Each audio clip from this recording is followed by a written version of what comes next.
ও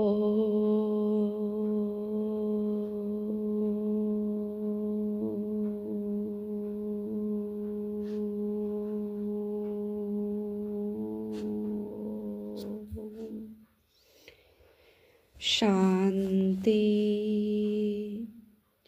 17/2/2025 প্রাতঃমুরলি। ওম শান্তি। বাপদাদা মধুবন। আজকের বাপদাদার অমূল্য মহাবাক্য হচ্ছে, মিষ্টি বাচ্চারা, বাবা তোমাদের অতিথি হয়ে এসেছেন, সুতরাং তাকে আমাদের আদর সমাদর করতে হবে। ভালোবেসে তাকে যেমন আহ্বান করেছ তেমনই তাকে আদরও দিতে হবে, নিরাদর যেন না হয়। বাবা বলছেন ভালোবেসে যেমন আহ্বান করেছ তেমন আদরও দিতে হবে, নিরাদর যেন না হয়। প্রশ্ন আজকের মুরলি থেকে, বাচ্চারা, তোমাদের কোন নেশা সবসময় ঊর্ধ্বগামী হওয়া উচিত? যদি নেশা ঊর্ধ্বগামী থাকে তাহলে তাকে কি বলা হবে? বাবা বলছেন যদি নেশা ঊর্ধ্বগামী থাকে তাহলে তাকে কি বলা হবে? উত্তরে বাবা বলছেন, উচ্চ থেকে উচ্চতর ব্যক্তিত্বের অধিকারী এই পতিত দুনিয়াতে আমাদের অতিথি হয়ে এসেছেন। এই নেশা সবসময় ঊর্ধ্বগামী থাকা উচিত। উচ্চ থেকে উচ্চতর ব্যক্তিত্বের অধিকারী এই পতিত দুনিয়াতে আমাদের অতিথি হয়ে এসেছেন কোন দুনিয়াতে? পতিত দুনিয়াতে। আর এসেছেন কে? উচ্চ থেকে উচ্চ ব্যক্তিত্বের অধিকারী যিনি পতিত দুনিয়াতে এসেছেন। এই নেশা সবসময় আমাদের কি হওয়া উচিত? ঊর্ধ্বগামী থাকা উচিত। কিন্তু নম্বর অনুসারে এই নেশা ঊর্ধ্বে থাকে। কেউ তো বাবার হয়েও সংশয় বুদ্ধির কারণে হাত ছেড়ে চলে যায়। একেই বলে তাদের ভাগ্য। ওম শান্তি, ওম শান্তি 2 বার বলতে হয়। বাচ্চারা তো জানে যে এক হলেন বাবা, দ্বিতীয়জন দাদা, দুজনে একত্রিত, তাই না? এক হলেন বাবা, দ্বিতীয়জন হলো দাদা, দুজনে একত্রিত, তাই না? ভগবানের কত উচ্চ মহিমা করা হয়, কিন্তু শব্দ কত সাধারণ। গডফাদার, শুধু ফাদার নয়, গডফাদার হলেন উচ্চ থেকে উচ্চতর। ওনার মহিমাও উচ্চ। ওনাকে আহ্বান করা হয় পতিত দুনিয়াতেই। তিনি স্বয়ং এসে বলেন যে সত্যযুগ ত্রেতাতে কার রাজত্ব ছিল, কিভাবে হয়েছিল, এসব কারও জানা নেই। পতিত পাবন বাবা আসেন। কেউ তাকে পতিত পাবন বলে, কেউ বলে লিবারেটর। তাকে আহ্বান করে বলে স্বর্গে নিয়ে চলো। উচ্চ থেকে উচ্চ তিনি, তাই না? পতিত দুনিয়াতে আহ্বান করে বলা হয় আমাদের ভারতবাসীদের শ্রেষ্ঠ করে তোলো। ওনার পজিশন কত বিশাল, হাইয়েস্ট অথরিটি তিনি।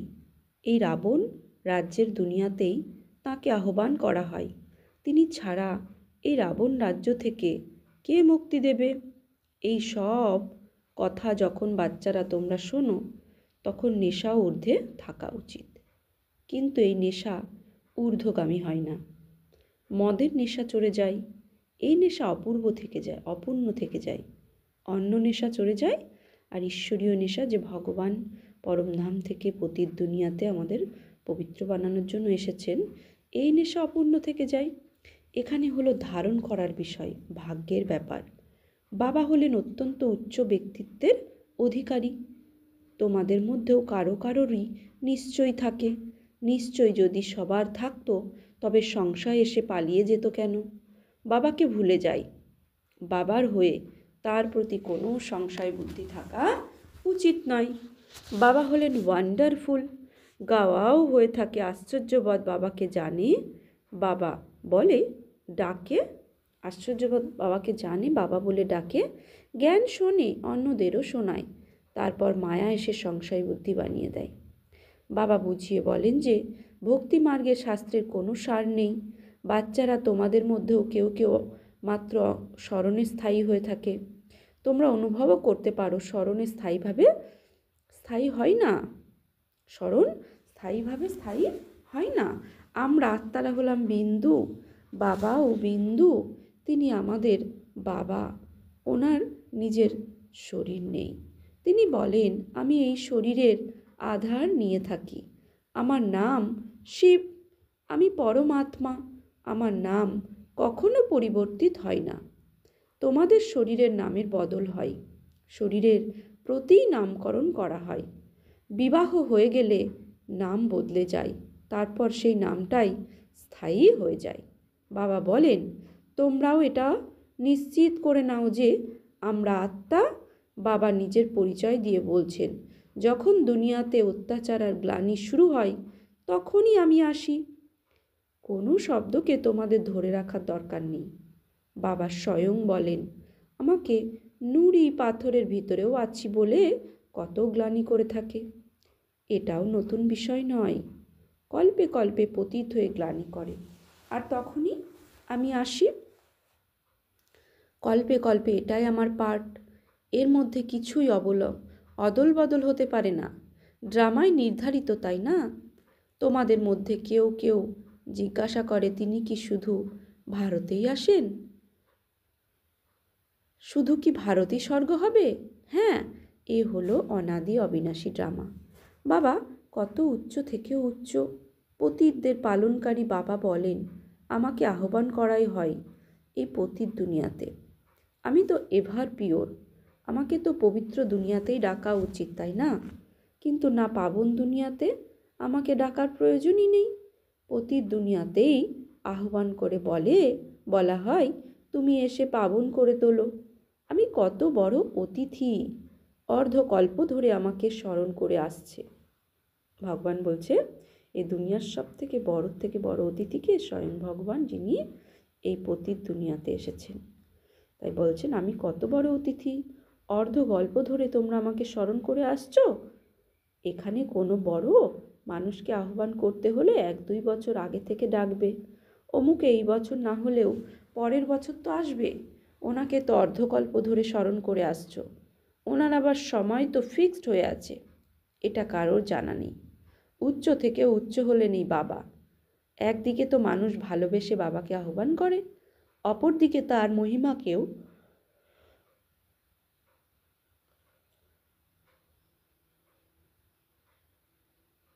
কালিমালিপ্ত করে। বাস্তবে ইনি হলেন সর্বাপেক্ষা শ্রেষ্ঠ গেস্ট অফ অনার, বিশাল মহামান্বিত অতিথি। তাঁর মহিমাকে কলঙ্কিত করা হয়েছে।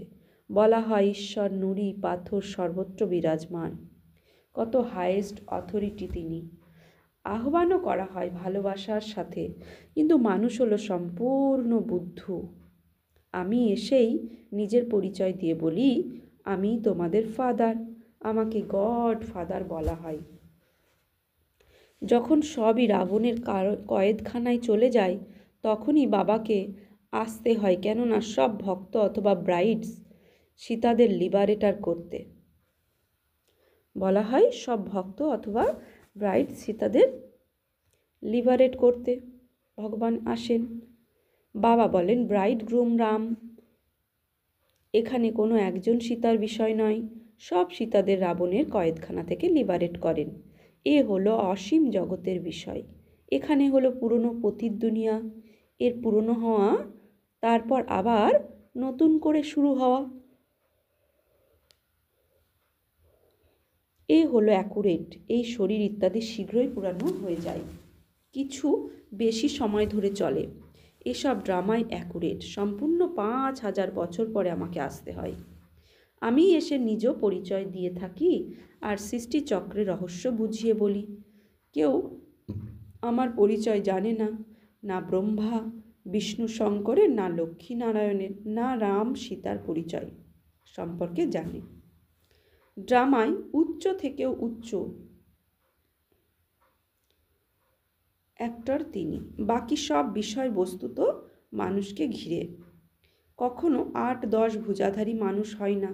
বিষ্ণুর 4 ভুজা কেন দেখানো হয়েছে, রাবণের 10 মাথা কেন, কেউই জানে না। বাবাই এসে সম্পূর্ণ ওয়ার্ল্ডের আদি মধ্য অন্তের নলেজ সম্পর্কে অবগত করান। বিষ্ণুর চতুর্ভুজ মানে লক্ষ্মী আর নারায়ণের যুগল মূর্তি, অর্থাৎ আমি আত্মার মধ্যে পুরুষ আর মহিলা 2 সংস্কার ভরা আছে, সেই জন্য লক্ষ্মী নারায়ণের যুগল মূর্তিকে দেখানো হয়েছে। 4 ভুজা, 4 হাত, 4 হাত ওটা একটা সিম্বল দেওয়া। নইলে 4 হাত কোনো দেবী দেবতাও হয় না, কিন্তু ওটা একটা শক্তির প্রতীক হিসাবে 4টে হাত দেওয়া হয়েছে, তাই বিষ্ণু চতুর্ভুজ।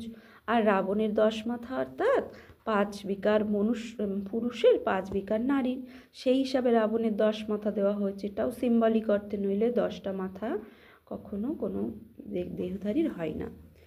তো বাবা এসেই সম্পূর্ণ ওয়ার্ল্ডের আদি মধ্য অন্তের নলেজের সম্পর্কে অবগত করান। উনি বলেন আমিই হলাম সর্বোত্তম, হ্যাঁ, বড় গেস্ট, কিন্তু গুপ্ত রূপে। এটাও শুধুমাত্র তোমরাই জানো, কিন্তু জেনেও তারপর ভুলে যাও ওনাকে কতটা রিগার্ড করা উচিত, স্মরণ করা উচিত। আত্মা নিরাকার, পরমাত্মাও নিরাকার, এখানে ফটোর কোনো ব্যাপার নেই। তোমাদের তো নিজেকে আত্মা নিশ্চয় করে বাবাকে স্মরণ করতে হবে, দেহ অভিমান ত্যাগ করতে হবে। তোমাদের সব সময় অবিনাশী বস্তুকে দেখা উচিত। তোমরা বিনাশী দেহকে কেন দেখো? দেহ অভিমানী হও, এতেই পরিশ্রম আছে।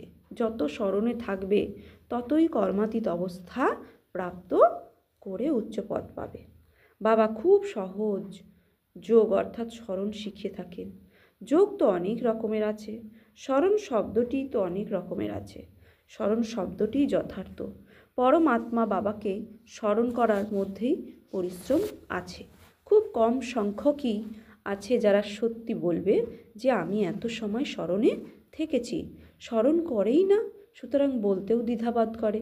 লিখে থাকে সারাদিন 1 ঘন্টা স্মরণে ছিলাম, সুতরাং লজ্জা তো আসাই উচিত, তাই না? এখন বাবা যাকে দিবারাত্রি স্মরণ করা উচিত তাকে মাত্র 1 ঘন্টা স্মরণ করি। লজ্জা তো আসাই উচিত, তাই না? এতেই বড় গুপ্ত পরিশ্রম। বাবাকে আহ্বান করা হয়, কত দূর থেকে আসেন উনি, তিনি তো গেস্ট, তাই না? বাবা বলেন আমি নতুন দুনিয়ার গেস্ট হই না, আসি পুরনো দুনিয়াতে নতুন দুনিয়ার স্থাপন করতে। এ হলো পুরনো দুনিয়া, এটাও কেউ যথার্থভাবে জানে না। নতুন দুনিয়ায় আয়ুই জানে না। বাবা বলেন এই নলেজ আমি এসে দিয়ে থাকি, তারপর ড্রামা অনুসারে এই নলেজ লুপ্ত হয়ে যায়, আবার কল্প পরে এই ভূমিকার পুনরাবৃত্ত হবে। আমাকে আহ্বান করে প্রতি বছর শিব জয়ন্তী পালন করা হয়, যা হয়ে চলে যায় তার বাৎসরিক অনুষ্ঠান অনুষ্ঠিত হয়। শিব বাবারও 12 মাস পর জয়ন্তী পালন করা হয়, কিন্তু কবে থেকে পালন করা হচ্ছে এটা কারও জানা নেই, শুধু বলে থাকে 1,00,000 বছর হয়ে গেছে। কলিযুগের আয়ুও 1,00,000 বছর লিখেছে। বাবা বলেন এটা 5,000 বছরের বিষয়।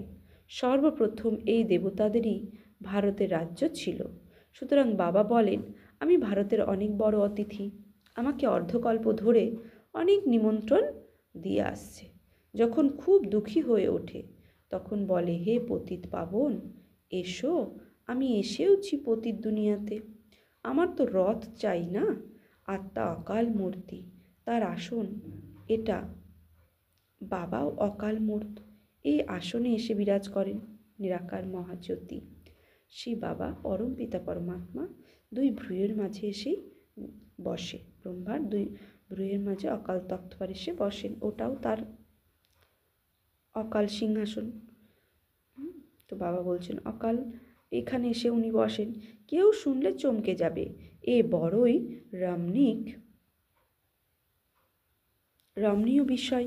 যখন বাবা বলেন বাচ্চারা আমার মতে চলো, মনে করো শিব বাবা মত প্রদান করেন, মুরলি পড়েন, ইনিও বলেন আমিও মুরলি শুনে তারপর শোনাবো। শোনান তো তিনি, ইনি নম্বর 1 পূজ্য, তারপর নম্বর 1 পূজারী হন। এখন ইনি পুরুষার্থী। বাচ্চাদের সব সময় বোঝানো উচিত আমি শিব বাবার শ্রীমত পেয়েছি। যদি কেউ উল্টো কথা বলে তাকে ঠিক করে দেবে। এই অটুট নিশ্চয় থাকলে তার রেসপন্সিবিলিটি শিব বাবার। বলছে অটুট নিশ্চয় যদি থাকে তাহলে তার রেসপন্সিবিলিটি শিব বাবার। এটাই ড্রামায় নির্ধারিত। বিঘ্ন তো আসবেই, অনেক কঠিন কঠিন বিঘ্ন আসে, নিজের সন্তানদের ওপর বিঘ্ন আসে। অতএব সবসময় মনে করো শিব বাবা বোঝাচ্ছেন, তবেই স্মরণ থাকবে।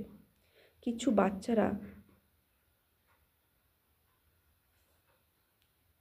ভাবে ব্রহ্মা বাবার মত প্রদান করেন, কিন্তু তা নয়, শিব বাবাই রেসপন্সিবল। দেহ অভিমান থাকার কারণে প্রতি মুহূর্তে ব্রহ্মাকেই দেখে। শিব বাবা কত মহান অতিথি। রেলওয়ের কর্মীরাও জানে না নিরাকারকে কিভাবে জানবে বা চিনবে। না, নিরাকারকে কিভাবে জানবে বা চিনবে। তার কখনো অসুখ হয় না, কিন্তু অসুখের কারণ বলে দেন। ওরা কি করে জানবে এনার মধ্যে কি আছে? তোমরা বাচ্চারাও নম্বর অনুসারে জানো। তিনি সব আত্মাদের পিতা, আর ইনি প্রজাপিতা, মানুষের পিতা। সুতরাং এনারা দুজন কত বড় অতিথি। বাবা বলেন, যা কিছু হচ্ছে ড্রামায় নির্ধারিত। আমিও ড্রামার বন্ধনে আবদ্ধ, পূর্ব নির্ধারিত, তাই আমারও পার্টও। শিব বাবা বলছেন, আমারও এই পার্ট নির্ধারিত রয়েছে। মায়াও ভীষণ প্রবল। রাম আর রাবণ উভয়েরই পার্ট রয়েছে। ড্রামায় যদি রাবণ চৈতন্য হতো তবে বলতো আমিও ড্রামা অনুসারে আসি। বলছে ড্রামায় যদি রাবণ চৈতন্য হতো তাহলে রাবণ বলতো আমিও ড্রামা অনুসারে আসি। তো রাবণ তো চৈতন্য নয়। এ হলো দুঃখের খেলা। সুখ হলো নতুন দুনিয়াতে, দুঃখ হলো পুরনো দুনিয়াতে। নতুন দুনিয়াতে কত অল্প সংখ্যক মানুষ, পুরানো দুনিয়াতে অসংখ্য মানুষ। পতিত পাবন বাবাকে ডেকে বলা হয় পাবন দুনিয়া বানাও, কেননা পাবন দুনিয়াতে কত সুখ ছিল। সেই জন্য কল্প কল্প আহ্বান করে বাবা সবাইকে সুখ প্রদান করে যান। এখন আবার তার পার্ট রিপিট হচ্ছে। সৃষ্টি কখনোই বিনাশ হয় না, বিনাশ হওয়া ইম্পসিবল। সমুদ্র এই পৃথিবীতেই আছে, এটা বিশ্বের 3rd ফ্লোর। বলে থাকে সৃষ্টি জলমগ্ন হয়ে যায়, সর্বত্র শুধু জল আর জল। তা সত্ত্বেও পৃথিবী তো ফ্লোর, তাই না? সেখানে জলও আছে। পৃথিবীর ফ্লোর কখনোই ধ্বংস হতে পারে না, জলও এই ফ্লোরের ওপরেই রয়েছে। 2nd এবং 1st ফ্লোর, যা পৃথিবীর সূক্ষ্ম বাতান আর পরমধাম, যেখানে কোনো জল নেই। অনন্ত জগতের 3টি তল আছে, যা তোমরা বাচ্চারা ছাড়া আর কেউ জানে না। এই খুশির খবর সবাইকে খুশির সাথে শোনাতে হবে। যারা সম্পূর্ণ উত্তীর্ণ হবে তাদেরই অতীন্দ্রিয় সুখের গায়ন রয়েছে। যারা দিবারাত্রি সার্ভিসে তৎপর থাকে, সার্ভিস করতেই থাকে, তারাই অতীব খুশিতে থাকে। কখনো কখনো এমন দিনও আসে যখন মানুষ রাতেও জেগে থাকে, কিন্তু আত্মা ক্লান্ত হয়ে পড়লে ঘুমোতে হয়।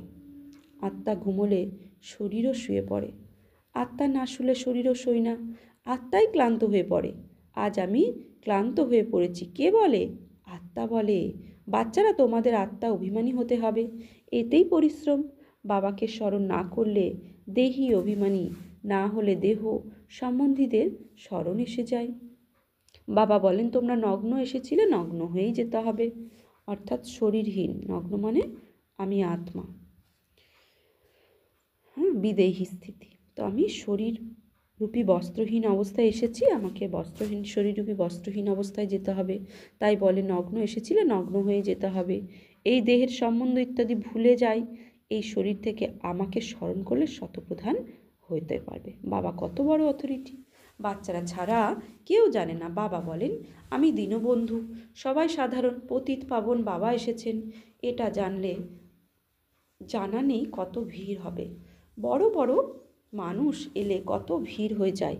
ড্রামাতে এনার ভূমিকা হলো গুপ্ত।